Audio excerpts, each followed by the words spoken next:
Ada cerita tentang Mother Teresa dan muridnya. Mereka sedang berjalan dan melewati sepasang suami istri yang sedang bertengkar. Cuma baku muka, cuma baku dekat, tapi suaranya kencang sekali sampai di luar.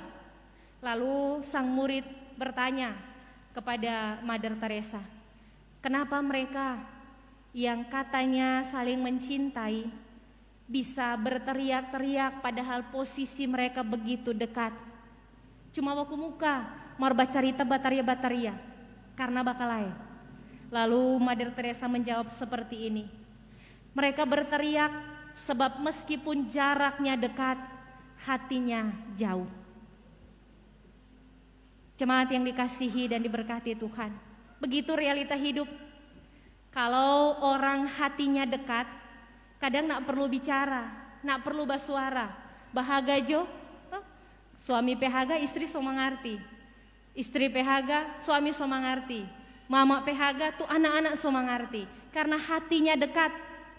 Tapi ketika kita penuh kemarahan, kita penuh ketersinggungan, kong torang sobaku ambe, biar tuh jarak cuma dekat, tuh suara sope kuat, pesan yang mau kita sampaikan tidak sampai pada orang yang menerima pesan itu.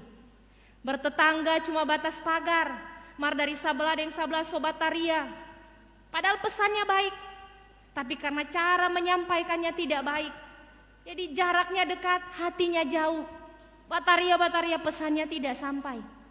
Sehingga teguran-teguran, kritik-kritik kita yang harusnya membangun hidup justru meruntuhkan hubungan, memecah belah karena cara yang kita pakai tidak tepat.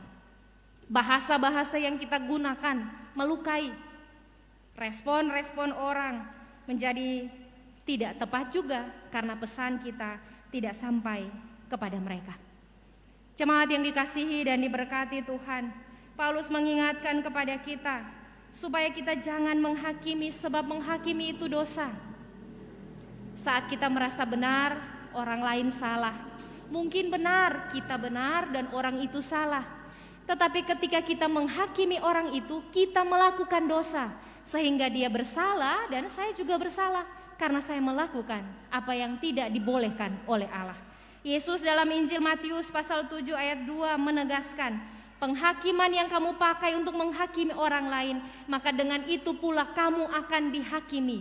Ukuran yang kamu pakai untuk mengukur orang lain, ukuran yang sama juga akan diukurkan kepadamu. Karena itu Paulus mengingatkan, Allah tidak memandang bulu dan kita tidak boleh menghakimi. Sebab jika kita melakukannya pada orang lain, hal yang sama akan diberlakukan atas hidup kita.